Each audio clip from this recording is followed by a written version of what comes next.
pre-show has started. Hello, Think Twice Radio. Welcome to the Metachewy pre-show. Here in the studio with our executive producer, Mr. Richard Wicca, and he's getting us set up before the stream. Today's show, I'm going to cover a couple different topics. I'm going to talk about freedom of information law and FOIL requests. Then we're going to talk about the fact that we're all prompt engineers now. So talk a little bit about how to prompt an AI. We're all using AI, but I want to talk a little bit into some theory about, how to actually do that optimally. Then I'm going to talk about Pokemon Red. So I recently recovered my Game Boy Color and have rediscovered the passion of, not just Game Boy and nostalgic gaming, but Pokemon. And I do have some Pokemon cards here. Got my Charmeleon that I'm collecting because I'm the Charmzar. And maybe talk a little bit about the base set or the fossil set of cards. Then I'm going to provide a post-mortem on the Buffalo Bills and, some of my thoughts on the recent move. Obviously, firing McDermott has been a huge, a huge shocking news. So I'll get a little bit into that, some of my thoughts. Then preview an upcoming gamelan show. So, there's a gamelan show, which is an Indonesian type of music. So I'm going to do kind of explain gamelan, maybe take a look at some gamelan music. And invite everybody to the 14th when Nusantara Arts will be hosting a Javanese gamelan show. And then talk about capoeira and invite everyone to capoeira classes, which happen every Thursday and Saturday right here in the city of Buffalo. Okay, all three platforms have accepted the stream. Are you ready to start? I'm ready. Is the world ready? That's the. Okay, you see the timer on the screen? I do. When it says on the air, you're on the air. Awesome. Thank you.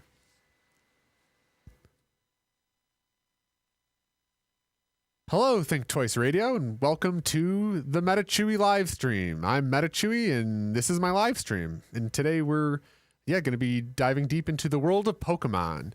Recovering vintage Pokemon, Pokemon Red on Game Boy Color. I'm going to talk about, the Buffalo Bills, their recent misery or just continuation of, playoff failure and the recent shocking news of McDermott being fired.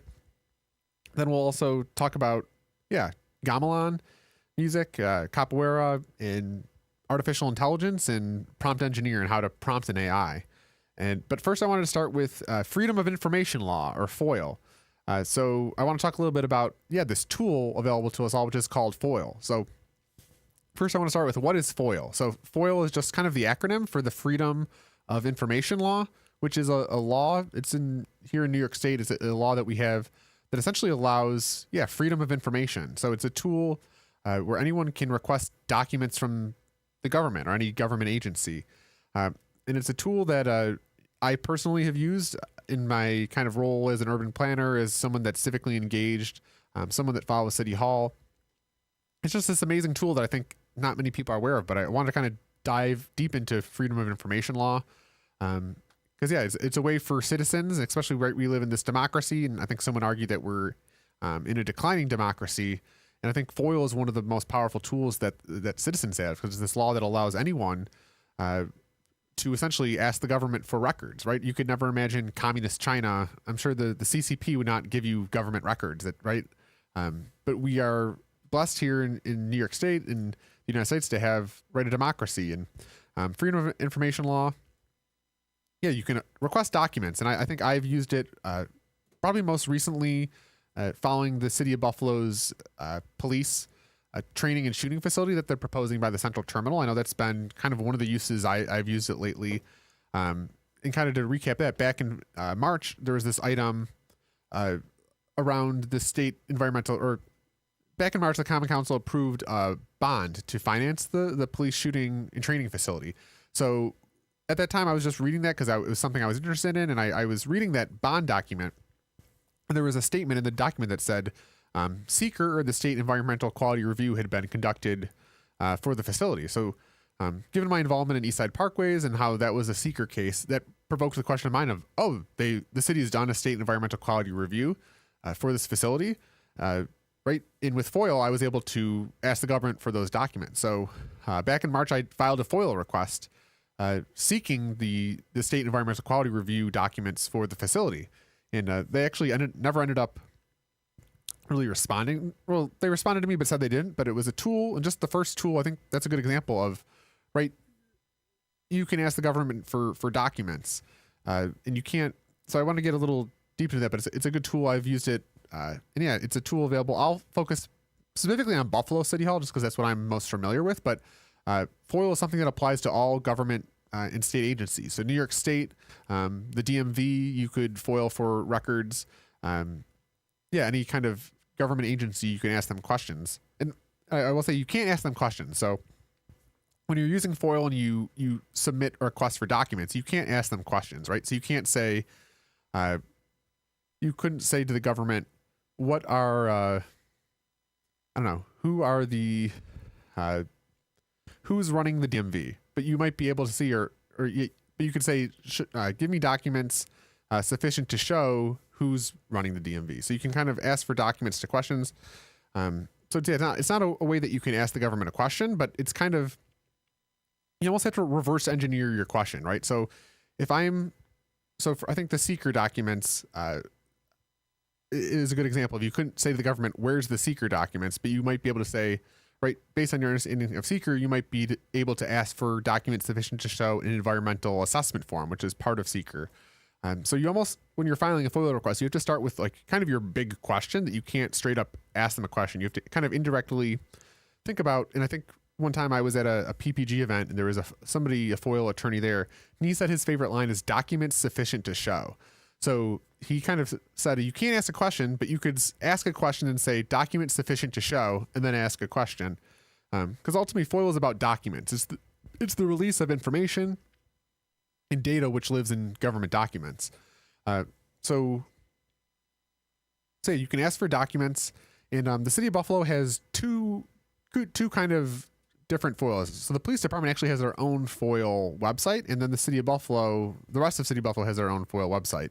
And one of the issues with FOIL is that, at least in Buffalo City Hall, each kind of department has their own FOIL process. So you send a FOIL request to, DPW or the MIS department or the Office of Strategic Planning. Each of those departments has a different contact, and each department is kind of different how they respond to FOIL requests. And I will say, given the new regime, the new mayoral administration, will see how they kind of respond to FOILs. I know the last administration, the Byron Brown administration, was very hostile to FOIL. And a lot of times, although FOIL is a law, the Freedom of Information is a law, it is quite frequently violated. So part of the Freedom of Information law, part of that is if you send a FOIL request to a government agency, they're supposed to respond within 5 days, or at least acknowledge that they received your receipt, where that's something that is very typically when I would FOIL City Hall in the past, especially in my case, when I would ask for documents that they don't want to release. I know one was right as I was auditing the city's payroll system, because one thing that happened to me was I was a provisional employee, so a type of temporary employee that was getting wages deducted from my paycheck without me authorizing that. Right, so I was very curious of, how many people is this happening to? So at one point I had FOILed the Department of Human Resources for documents sufficient to show all provisional employees in the city of Buffalo. And that was a very unpopular request because it would really probably take the lid off showing how much fraud is going on within the city's payroll system. So I know quite typically in the Byron Brown administration, I kind of had this saying too, if I send a FOIL request and City Hall doesn't respond to that means that I'm on the right track, or that I asked a good question, or that, my instinct was right. So there are a couple time constraints in FOIL. So like I said, they're supposed to acknowledge your request within 5 days and then respond. I think it's within 20 business days, or at least request another extension within 20 days. But quite frequently, I know my experience at the City Hall, depending on the department, is a lot of times they don't respond to your FOILs, or they ignore your FOILs, or maybe they they acknowledge your request after more than 5 days. So it's kind of something, as someone that's a FOIler or someone that does a lot of FOILs, you kind of do have to keep a little bit of pressure on them. So if you send a FOIL and they don't respond, and then you don't follow up, they will most likely just not acknowledge or not show your FOIL. So it's something you kind of have to be knowledgeable of what the rules are, which are acknowledging within 5 business days, getting a response or a request for an extension within 20 business days. But I think generally, it's just an amazing tool for us civic advocates to have in your toolbox. And I think obviously we're all taxpayers, all part of a democracy. I think looking back, especially on civic education, I think how to submit a FOIL request is something that we should be learning in civics classes that just isn't, because I don't think many people are even aware that you can just ask the government for records. So yeah, and I know FOIL is especially a powerful tool. It's kind of sets the foundation for a lot of lawsuits, a lot of investigative stories. It's just an amazing tool to have because essentially in a democracy in the public, we are the government, right? They represent us, they work for us, and those are our records too.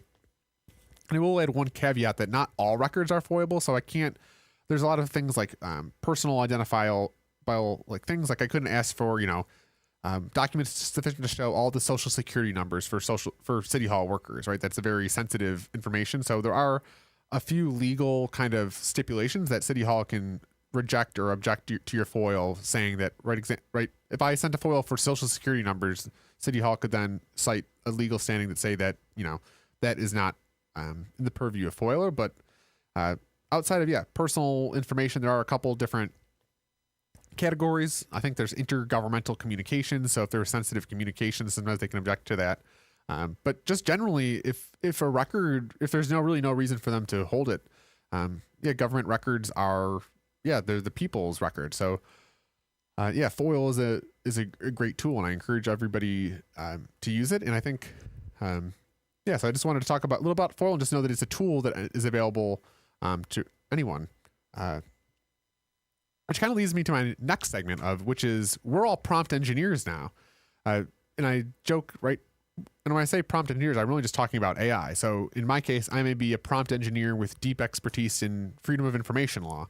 So I think in my case, one of the ways, right, in addition to using FOIL, one of the ways I've been using artificial intelligence is to write FOIL requests, because it's really perfect for writing FOILs, especially a lot of FOIL is just documents. So it's lots of text, lots of copying, pasting text, information law. And I want to talk about, the fact that we are all prompt engineers now. So what do I mean by that is I think, we're all prompt engineers. So prompt engineer is really this new emerging profession where, you prompt an AI and you're right. And engineers are just problem solvers, and a prompt just means you're prompting an AI, you're asking an AI questions.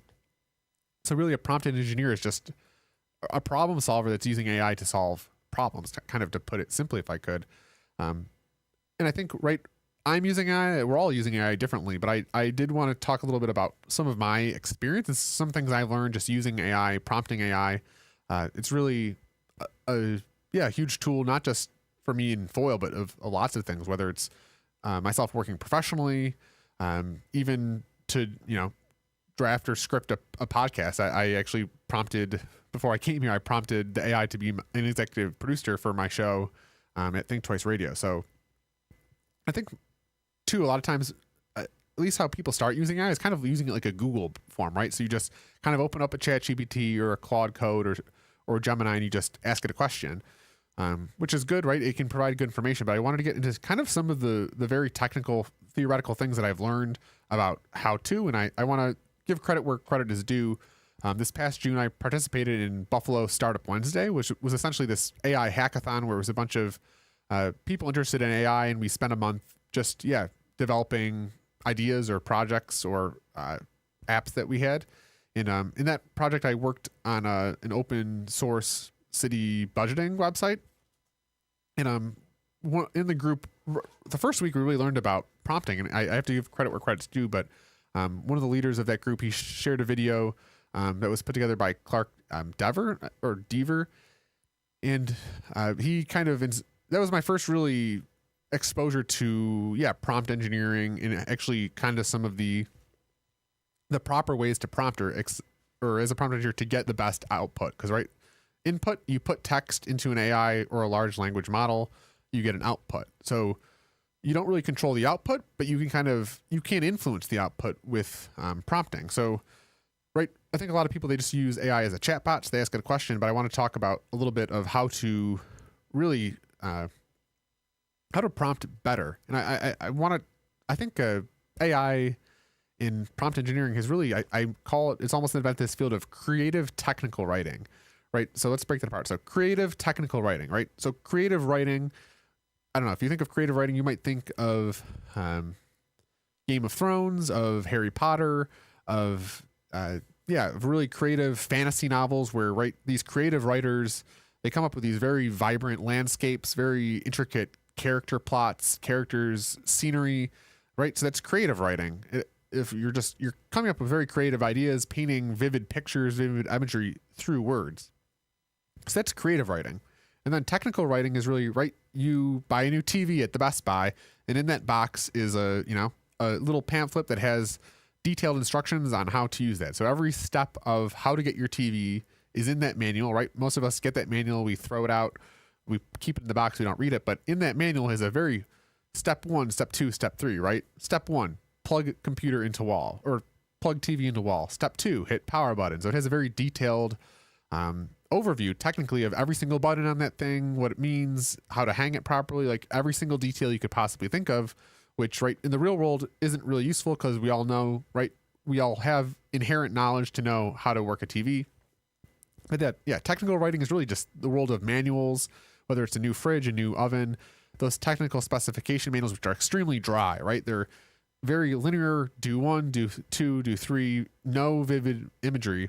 So that's technical writing. I think prompt engineering is kind of coming up with this new field of creative technical writing. So can you write extremely technically, but also creative at the same time? That's, I think, what prompt engineering is all about. It's about creative technical writing. So can you give very explicit sequences in list of directions, but not just do that, but do that creatively and add vividry, add spice, add character, add style to that. So that's kind of how I think of prompt engineering. It's kind of this new discipline to me of creative technical writing. And so a couple of the things I learned that I'll link to this video when I post it later, but this video by Clark Deaver, who he talked about prompt engineering. So right, we usually use it as a chat box. You just put a question in, it goes. But really in prompt engineering, you want to kind of give it some constraints, or there's some certain variables that you want to feed it. So the first one is role, and all of these, so we have a couple different ones, which are role, prompt, constraints, tone, context, example, input. So first I'll start with your role, and kind of all these, when you're putting this into an AI, you kind of start with like a hashtag and then role. Kind of similar to in programming when you're, doing maybe an H1 header or an H2. You want to kind of almost think of it as like bolding your header, but you put a hashtag and then hashtag role. And the role is really kind of what role you want it to be. So in my case of FOIL, you might say role or hashtag role. You might say you are a New York State attorney with deep expertise in freedom of information law. That would be a good role to give. And the reason you want to give it a role up front is because it kind of helps constrain the large language model. So if you just put a question to the box, the large language model has to kind of look through all the information, all the knowledge it has in its model. Where if you give it a very specific role, then it knows, I can ignore marine biology and I can ignore astrophysics and just focus on freedom of information law. So giving it a role is very good because you kind of constrain the model in what you're asking it to do. Then the prompt is what is the task. So in my case, if I was submitting a FOIL request, my prompt might be hashtag prompt, write a FOIL request to the City of Buffalo Department of Human Resources, and that might be the prompt. So very specifically, what do you want the AI to do?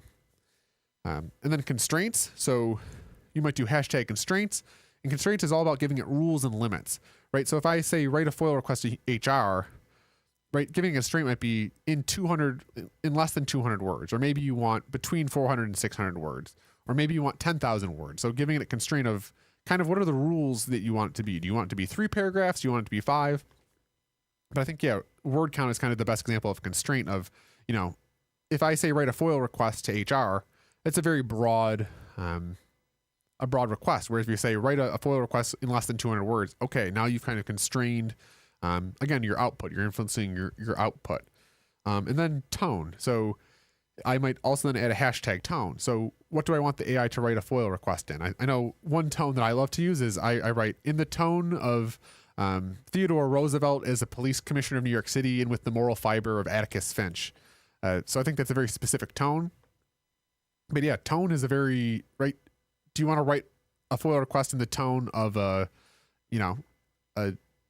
United States Supreme Court justice? Do you want to write it in the tone of I don't know, Rush Limbaugh? Do you want it to write it in the tone of, I don't know, a third grader? All those, right? It's different how the output will be. So I love to use, the spirit of Theodore Roosevelt. I like to use this. Yeah. So those are just my own things, but giving a tone of how do you want the tone of whatever output you be. And this could be anything. You might want to write poetry in the tone of the Grateful Dead, or giving it a very specific tone.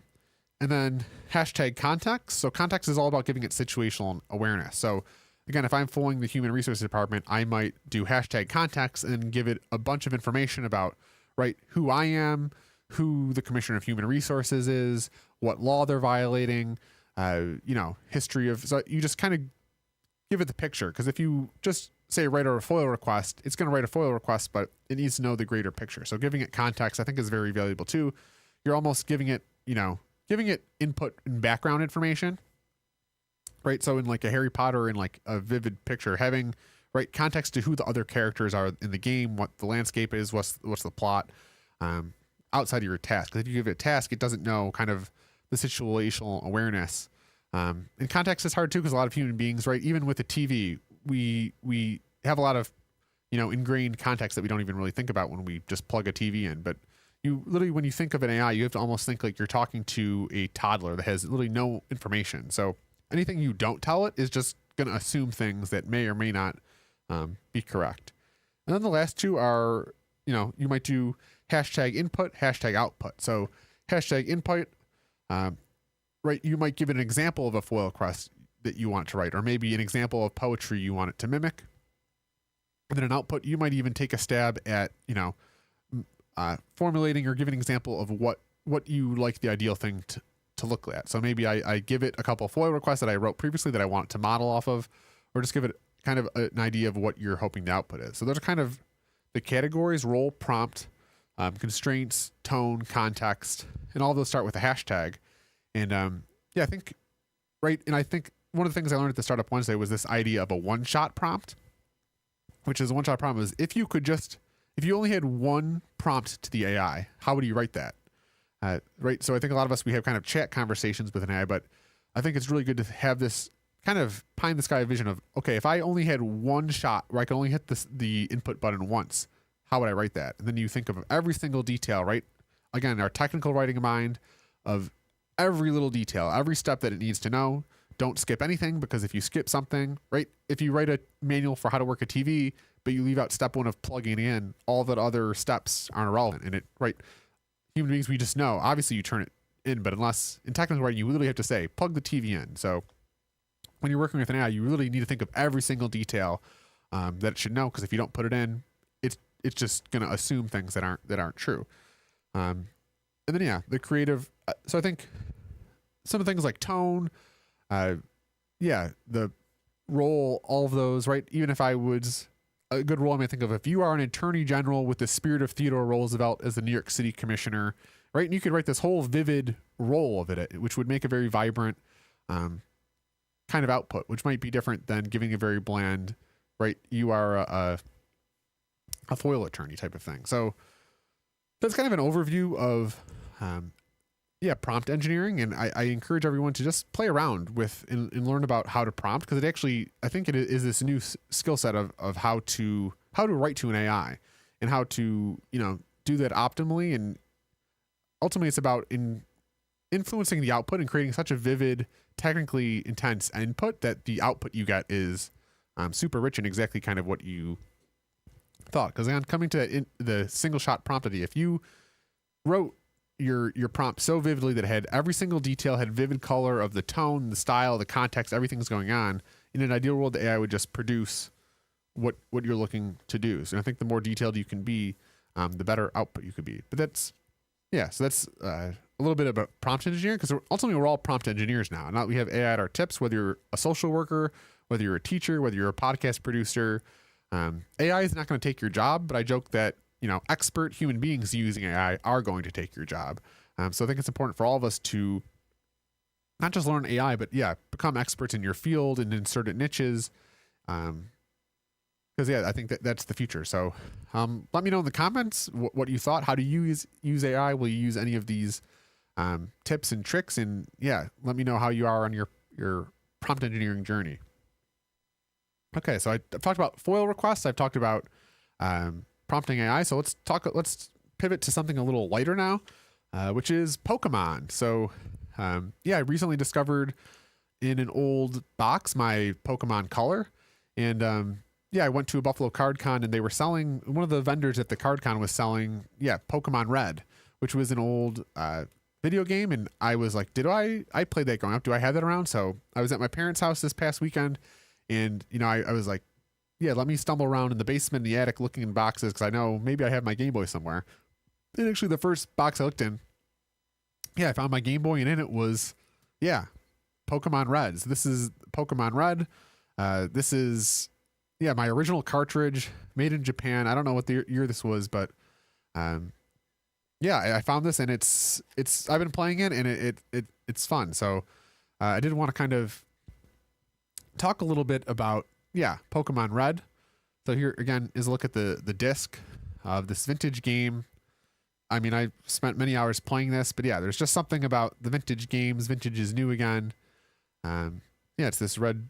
And then, of course, the Game Boy Color, which at its time, right, the color element was like game breaking. The fact that you had color, and I think it's maybe hard for Zoomers to really understand this. But yeah, and I'll log it on here.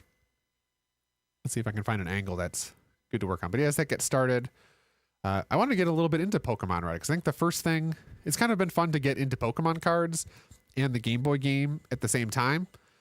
Yeah, let's see if you can see it here.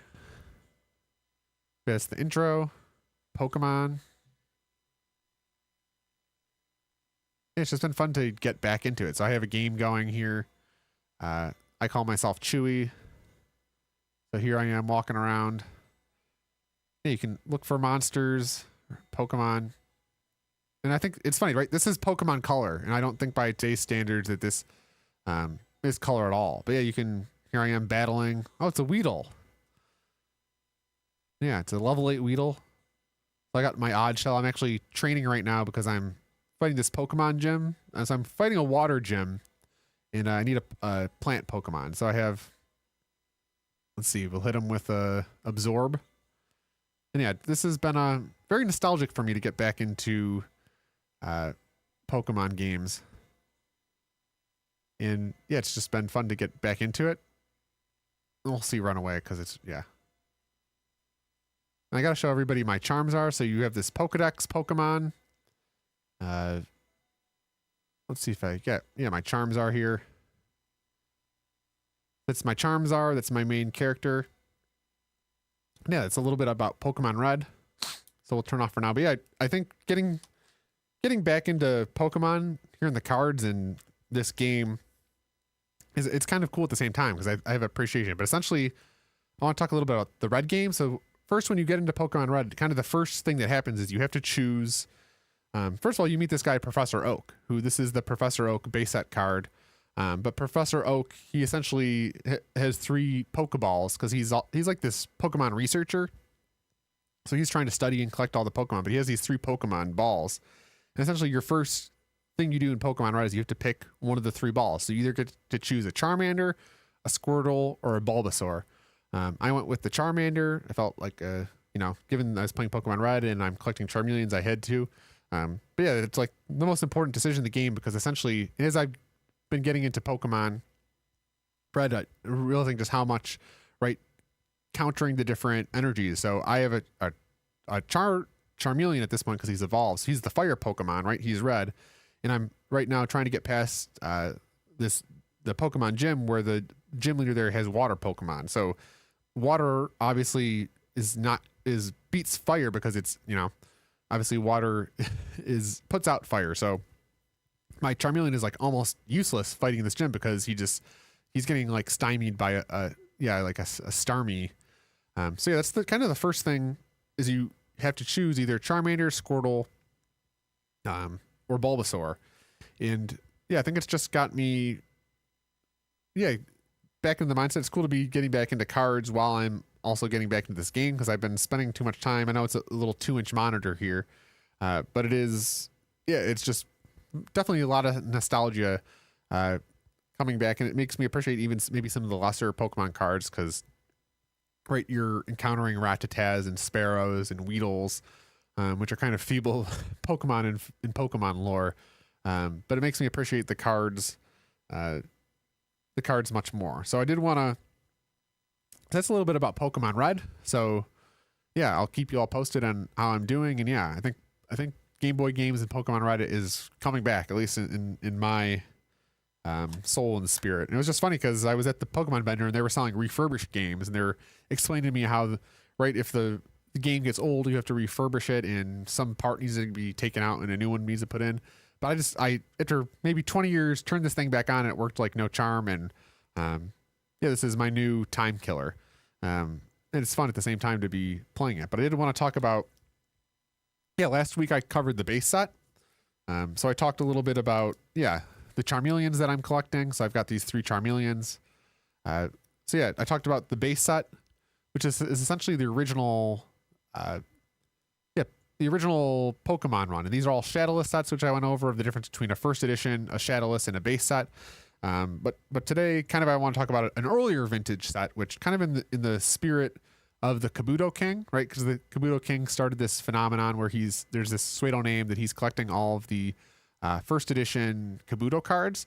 But I want to talk a little bit about, right, this is the base set, but I wanted to talk a little about this thing here. So this is a member of the Fossil set.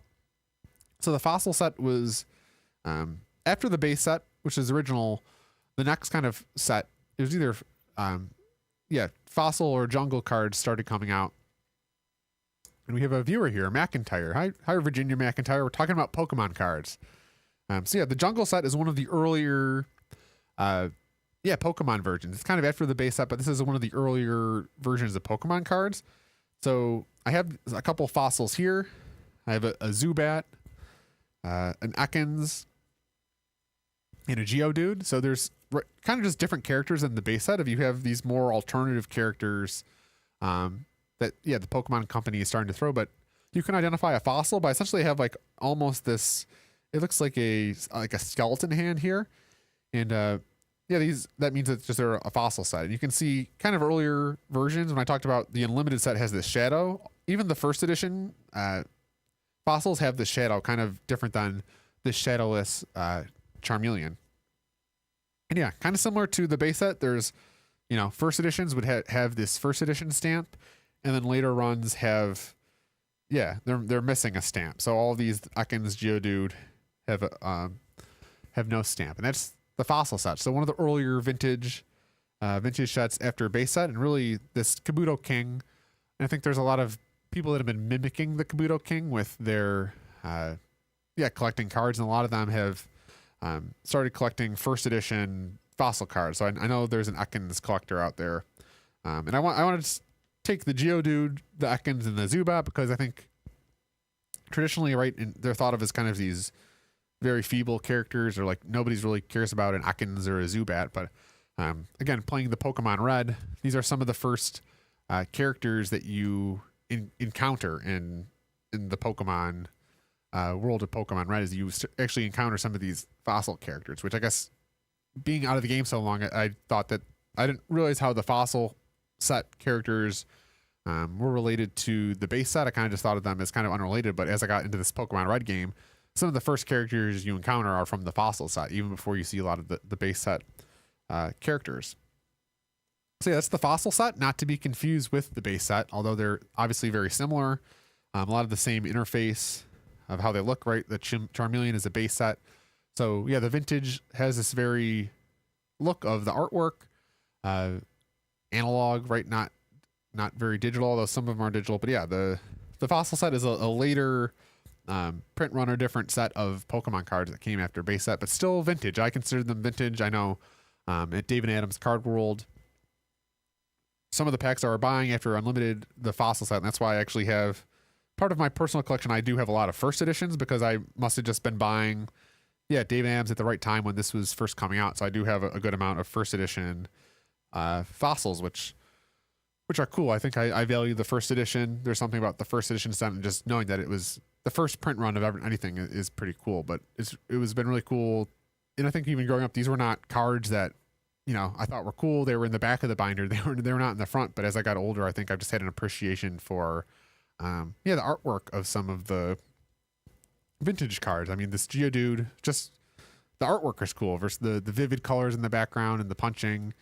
And, I just love the vintage look of the cards. And I think, it's cool to kind of get back into it and have appreciated these cards that, right. Again, I said I have some trauma because I lost my good binder, but it's cool to kind of get back and realize, the cards I had in my quote unquote bad binder, are pretty cool too. And they're an important part of Pokemon lore, not just in Pokemon Red, but, in the larger Pokemon ecosystem. So that's the Pokemon, craze. So we're about halfway through here. So we talked about foil requests. We talked about prompt engineering and AI. In Pokemon cards and Pokemon Red.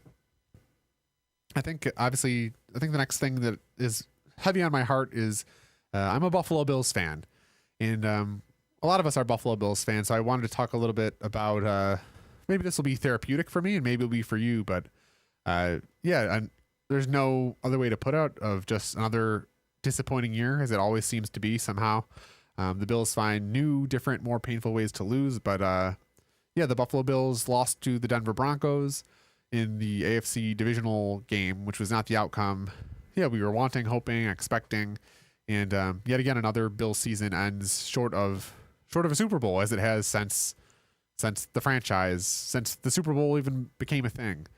Very disappointing. I've had a couple days to kind of process that, and then obviously with the Bills, then shortly after firing coach Sean McDermott, I wanted to do a segment here about some of my thoughts.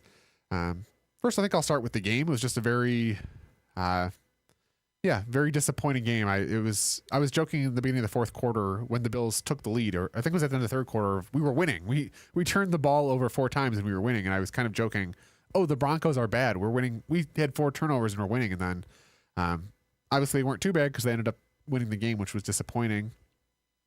And it just felt like we were the better team. And, especially just seemed like we should have won that game. And I think that's the most disappointing, is there wasn't one moment. There was a lot of moments in time, whether it was the turnovers. Just lots of disappointing, lots of errors. And it just felt, this is the first one where it feels like we shot ourselves in the foot, where maybe past losses felt like maybe the other team played well, or they were the better team, or where this one feels like we were the better team and we just, shot ourselves in the foot one too many times and ending up losing. And my initial reaction after the game was just, we can't do this again. We have to change something. I just didn't think the something would be firing coach Sean McDermott. So shortly after the game, the Bills fired coach Sean McDermott, who had been the coach for, I think 9 years now, which I think was shocking. And it's kind of funny because I think there has been a fire McDermott group of fans for a while. I think ever since after 13 seconds, there had always been a contingent of people that were wanting to fire coach McDermott. And this year felt different. It was kind of funny. I think before, I don't know, it's kind of hard for maybe non-Bills fan. I think a lot of times when I watch mainstream media, it's kind of hard to understand what Sean McDermott meant to not just this team, but the city. And I think right, I'm a millennial, and the majority of my early life, the Bills were an absolute clown show of an organization. I mean, they missed the football playoffs 17 years in a row, and they were just never competitive. And coach McDermott got us to where we are, which is a competitive, and the bar now is the Super Bowl. So he's kind of it just feels disappointing because he meant so much, and I think he may be the best coach in franchise history. I know Marv Levy might have an argument there, but when you think about how coach Sean McDermott turned this team around, and even how he represents just the blue collar ethics, I think a lot of times it's hard for professional athletes in Buffalo. Sometimes they just don't get the culture of Buffalo and the fact that we're like a blue collar town. And McDermott identified that. That's why it just feels peculiar. I think a lot of us thought maybe after 13 seconds he should have been fired, but this year it felt like it was his best coaching performance. I think that's one of the things is obviously the 13 seconds was a blunder, and I think it's something that's very traumatic here for Buffalo sports. And now that he just never made it to the big time is ever so, but it feels like Yeah, it feels like he evolved and he got better at coaching. He was making better decisions, and he just felt like he had improved as a coach. And I know, it felt like he was a good enough coach for us to make it to the Super Bowl. And I think I share maybe the thoughts of a lot of fans. It just felt like this year's team, it just felt like the roster around. Right, we have Josh Allen. He's obviously an amazing quarterback, but it just felt, being an observer, that we just didn't have the guys around him. Right, football is ultimately a team sport. There's 11 guys on the field, 53 guys on a roster. One player can't lead the entire team. He needs guys, and it just felt like maybe this year, I think the general consensus among Bills fans is that the roster wasn't good enough, which was disappointing because this regime, being in McDermott, both of them, being the general manager, have been here. So the fact that we didn't have the roster spoke to, just that the regime hasn't got enough guys around Josh. And the press conference last week, I think, is being it didn't look good, but it's kind of also hard to stand as an observer, right? We don't know how decisions are made. And I think that was the most shocking thing. I think after the game, I knew something had to change. There's no way you could just trot back the same regime again. But I also thought maybe if McDermott was going to get fired, that Bean would come with him, and that never did I foresee Bean getting a promotion. And we'll see. It's just, I think my biggest fear as a Bills fan is just this moment. Obviously, I think when we look back in maybe 20 years is going to be the moment. Either this was the moment that we ascended to a Super Bowl contender, or I think what maybe myself and others are worrying that this is the beginning of the downfall of the Buffalo Bills to what Pagula's other team, the Sabres, have become, just a disaster, or even the previous Bills. And I think there's I don't know. It'll be interesting to see how it plays out, but I think I wanted to shout out to McDermott we Buffalo fans love you, and we appreciate everything you did for our team, for our community. And it's very disappointing to see him go, especially when it felt like he never really did have the roster. And I think that was my biggest critique, is if this was Super Bowl or bust year, the team should have went all in for McDermott. And I think I can look back to the trade deadline, where it was clear that we didn't have the receivers around Josh. And there's a rumor that we were trying to get Jalen Waddle from the Dolphins, and that Bean or the regime didn't want to give up a 2026 first rounder, but we're offering 2027. And then I think that's what's going to hurt the most, is it feels like kind of the Rams, they have this F them picks philosophy, where right one year they got Von Miller, they said, after these picks, we don't need draft picks, we're going to win. And it just felt like we never put our chips into the middle of the table to go all in, which I think McDermott, given that he turned this franchise around from literally a joke, a laughing stock, to a Super Bowl contender, it felt like before we let him go, that he deserved us going all in and saying, F them picks, we're getting you some horses and we're going to go win this thing. And it felt like we've always had this strategy of just, sustained success, where it feels like maybe one time we should have gone all in from him. And it's just disappointing. And I fear now that, right, the fear is that we decline, that the culture at One Bills Drive was McDermott. And I think we'll see how it plays out. And obviously we don't know, but I think something the history books will look back on this moment in time of, this is either the time we ascended to win our first Super Bowl, or we declined to irrelevancy. And I think as we move forward in this search, I think we need an offensive coach. I think the one critique I've always had around just the philosophy of the Bills is that the offense has been designed as kind of this plotting, run the ball, control the clock, wide receiver screen game, which kind of seems unintuitive when you have Josh Allen. I feel like the philosophy should be, throw the ball around and stop the clock, because we want Josh Allen to have as many possessions as possible. So even the philosophy, it feels like especially when we would face Andy Reid, it just felt like we need a guy that is going to come in and maximize Allen. And I would love to see our organization invest in talent around him. We need to get him. Our offense needs to have, high-end receivers. We need to keep the offensive line strong, protect him, and we'll see. I don't know. I'm in shock like everybody, but I think it was very shocking. But at the end of the day, it's been 7 years now. Now we sit here on the cusps of the arch rival Patriots going back to the Super Bowl, which I think that's been the best part of this week in McDermott being fired. It's taken all my energy and focus away from the fact that the Patriots are about to potentially go to the Super Bowl. So they bottomed out and went to the Super Bowl before we could even get there. But we'll see. I think the only thing in life that's inevitable is change. This is change, good or bad, we'll see, but it is change. And This off season is definitely going to be interesting. And especially, I think one of the grievances, and I think what I was maybe leaning towards was just that we should have kept McDermott and fired Bean, because a lot of times when you look at our contract or our salary cap, not only do we not have the roster, but we're like spent to the contract. We have some actual absolutely terrible contracts of guys making percentages of the cap that just aren't producing what we would. So we'll see. Obviously, one of the things of being a Buffalo is you're a Bills fan whether you like it or not. So yeah, we'll be back next year and it'll be entertaining. But yeah, I did want to cover that, and thank you, Coach McDermott, for getting us to where we are. And I think I'll sign that petition to bring you back, because I didn't want to see you fired. I'd love to see us bring some guys in and go all in to try to win a Super Bowl, because that's the ultimate goal. If it's here we are, decades into our existence and we've never won the Super Bowl, never even really made it, which is kind of sad when you think about it.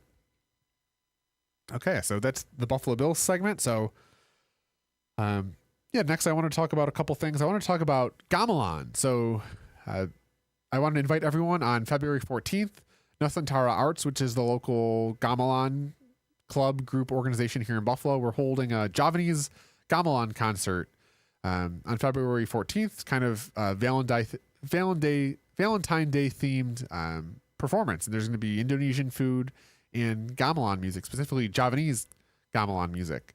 And I am, some of you may or may not know, I'm a member of the Javanese gamelan group, which is completely different than Balinese gamelan, which I'm here to explain.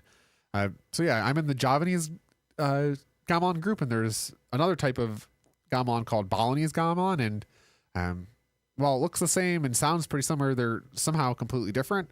My understanding, I could be wrong, so maybe the Balinese or gamelan theorists out there that are watching my video could correct me.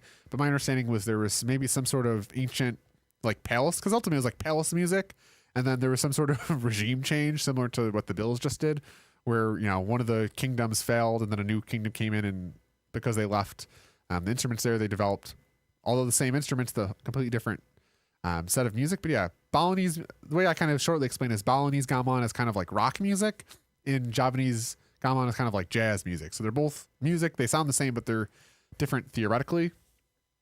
So yeah, the 14th, we're going to be putting on a Javanese gamelan show.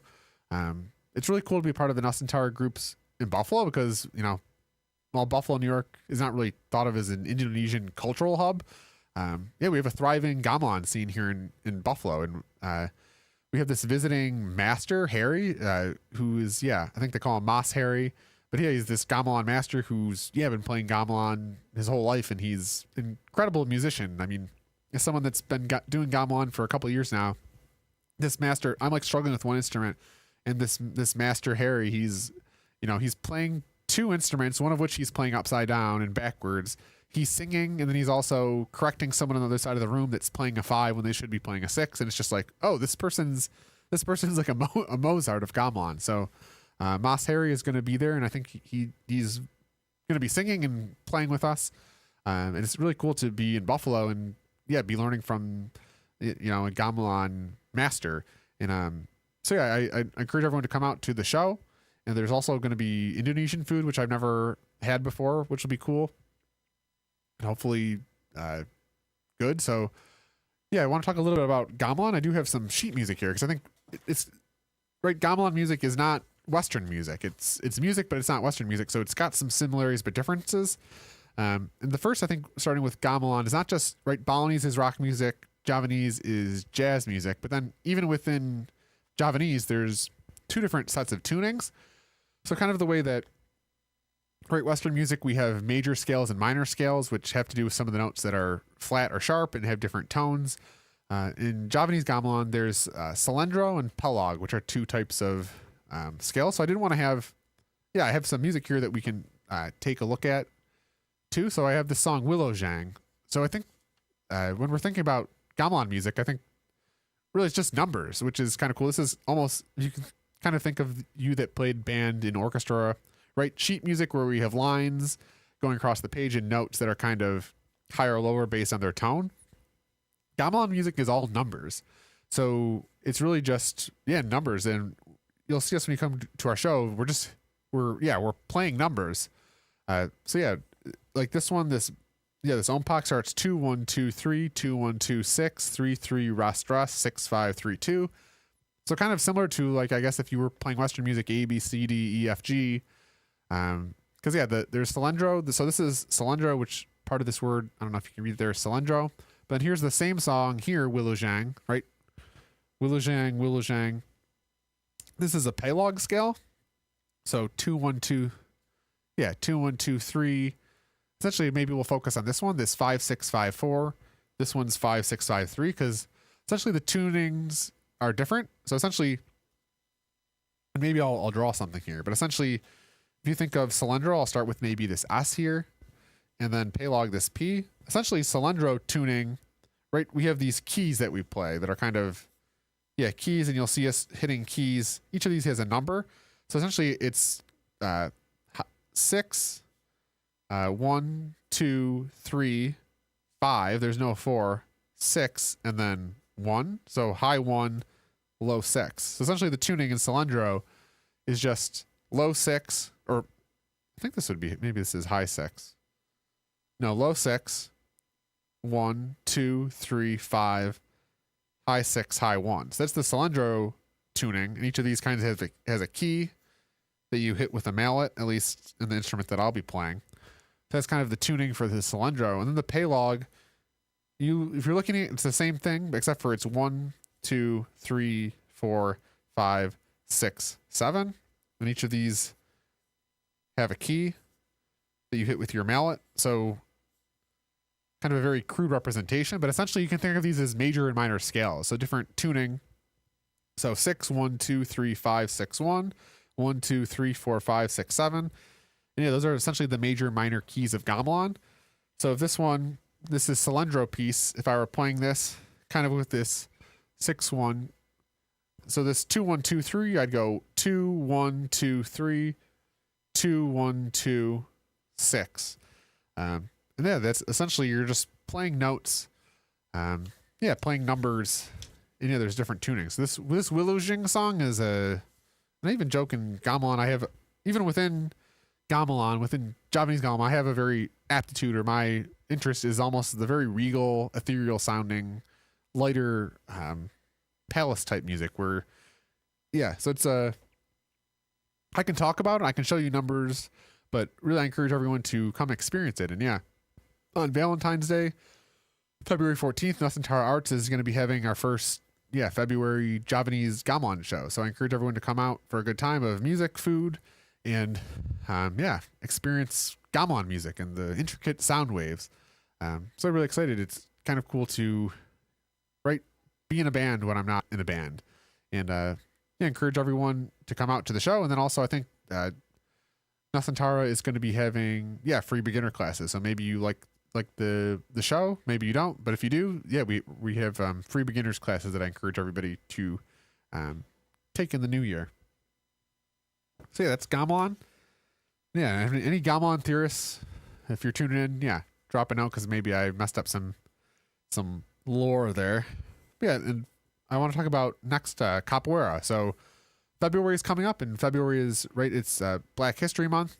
And I want to invite everyone out to take a capoeira class. So there's a capoeira group here in Buffalo, which I've been a part of since the previous headquarters of our group at Soulrise on East Utica Street. But the Capoeira Buffalo, we hold classes every Thursday and Saturday. So Thursday around 8 o'clock, and at this point Saturday around 11 at House of Hips on Clinton Street. There's capoeira classes. So it's something I've been passionate about, and it's something I'm doing. And I want to encourage everyone, especially maybe this time of the year when I know I'm feeling fat and out of shape, given the fact that it's about to be -1 degrees and we don't go outside. But if you're still looking for your New Year's resolution to get moving, I invite everyone to come try a capoeira class. And capoeira is kind of hard to explain. It's kind of something similar to gamelan. I can explain it to you, which I'm going to try to do here, but it's something you experience, right? You don't really talk about music, you experience music the same way. I think capoeira here in the West, it gets branded as a martial art, which it is. It is a martial art, but I think it's something more than a martial art. I call it's a cultural experience, because ultimately capoeira, especially why I kind of want to prelude to the Black History Month, of ultimately it was invented by slaves in Brazil. And right when we talk about slaves, we think of just Africans, right? But even Africans were a bunch of different cultures that were kind of forced together and created this new culture, capoeira. And ultimately, I think right in the West, and even modernly, capoeira gets branded as martial art, but it is a martial art, but then it's also more than that. So it's kind of a cultural experience. If it was this group of people like the enslaved Africans in Brazil, it was a way to it's like a cultural experience. It was a way for them to keep their cultures around. And I think capoeira, there's songs, there's music, there's rhythm, there's movement, there's philosophy, there is religion in it. It's a lot. There is martial art. It is about defending yourself, but it's also much broader than that. And I think it's something. It's something that's impacting me. I think even sometimes when I post about capoeira, I know one person grouped, are there going to be Afro-Indigenous instructors? Which unfortunately they're not. If you know any African Indigenous instructors, it'd be great to have them. But I think when I think of capoeira, right, it was a tool invented by enslaved Africans. But I think a lot of the forces that we're still facing as modern people, obviously we're not enslaved, which is great. But I think a lot of the forces of oppression that face them, they still exist today, but just in different forms, whether it's through the rise of fascism, corporatism, big corporations. There's still these oppressive forces that we might not be enslaved in chains and dragged from our homes in Africa, but a lot of these forces we're still fighting as modern human beings. So I think it's a tool, I think, ultimately for self-expression and for resisting oppression. At least that's how they used it, right? It was a way for them to hide their religion through masking lyrics in their songs as Catholic deities when they're really talking about African deities. It was a way for them to keep them to practice martial arts in front of their slave masters while hiding it as a dance. That was a way for them to keep a lot of their African songs through this game. So it was really this tool.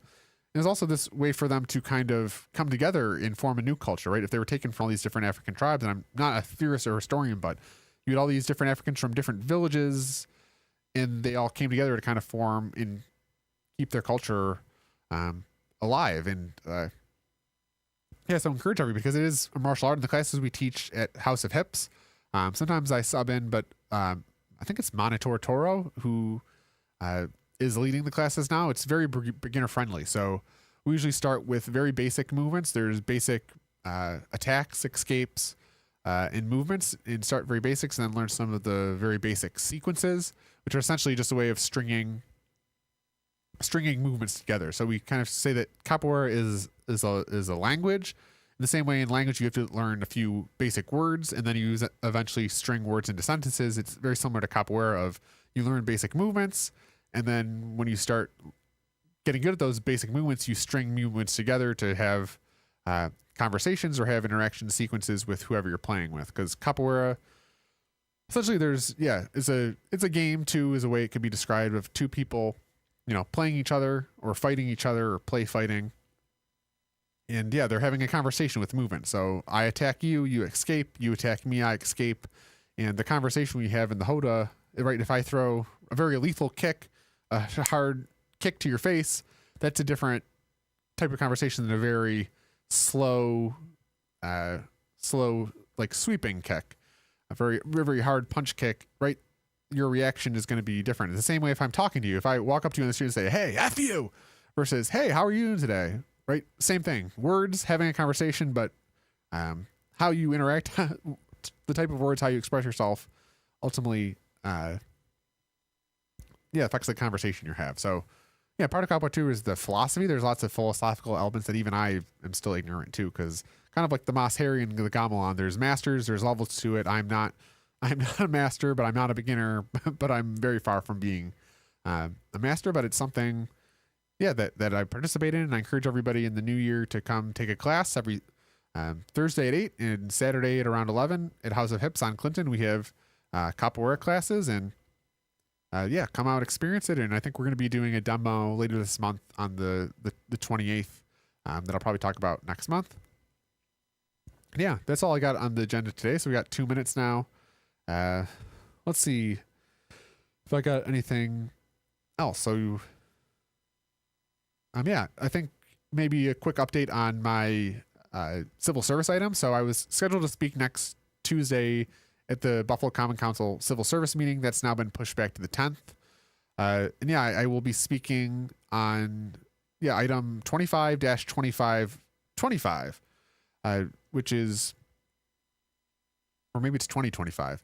But yeah, I'll be speaking on my concerns with the City of Buffalo's Human Resources Department, which I've been filing an item because there's bullies in City Hall and I seek to defy them.